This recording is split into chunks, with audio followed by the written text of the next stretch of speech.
Larry Drake from LA Law stars as the titular Dr. Giggles. He's an escaped mental patient who returns to his hometown to start murdering people, because he's crazy. Why is he crazy? Well, his dad was crazy. See, his dad was the town doctor, and one day his wife got very sick with a heart condition. So, as any doctor might do, he started removing the hearts of people in town in hopes of fixing his wife. He was unsuccessful, and eventually the townspeople dragged him into the streets and stoned him to death. So as you can see, it's perfectly reasonable why the son would be crazy too. And now he's home, dishing out murder and medical puns.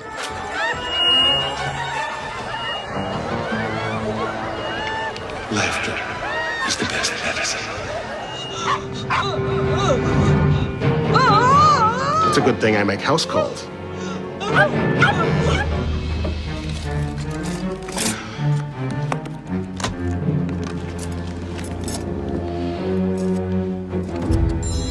Ready to take your medicine, Morehigh. The doctor is in.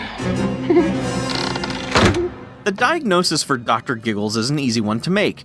It sucks. You know you're in trouble right from the get-go when it ruins a sweet title card with a needless CG animated sequence that runs during the entire opening credits.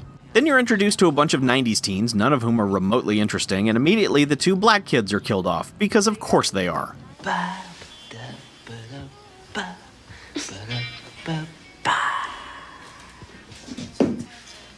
Swiped for my mom's suitcase before she and Dad left for vacation. You expect me to wear this? Well, look, right now my mom's probably pretty pissed off, not to mention my dad. Don't let their pain be in vain. Wait, you want your girlfriend to put on your mom's lingerie? The hell, bro? The standard slasher formula applies all throughout Dr. Giggles. Teens do a thing, Dr. Giggles shows up to murder them, says a dumb thing, and then repeat. Lucky for you, I've discovered the only known cure for the common cold.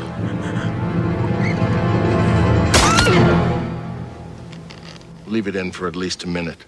I was mildly on board with it as Dr. Giggles killed people with various instruments from his medical bag, but then this happened. Have an accident? Probably just needs a Band-Aid.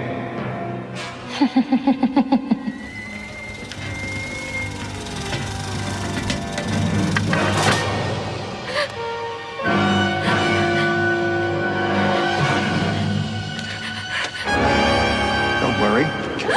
It's ouchless. And you know what?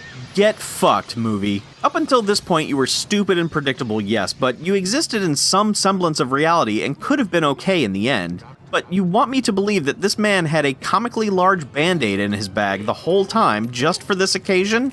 Where would you even get such a thing? When did he have time to get such a thing?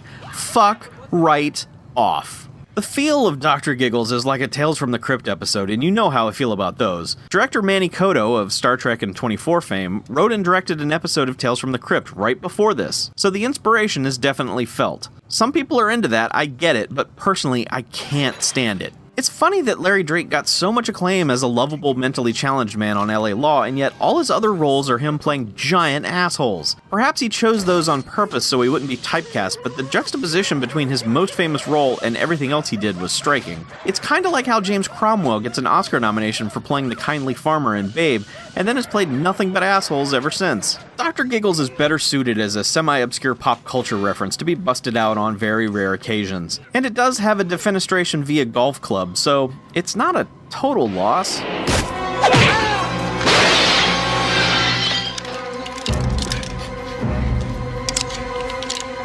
Should have used an 8-iron.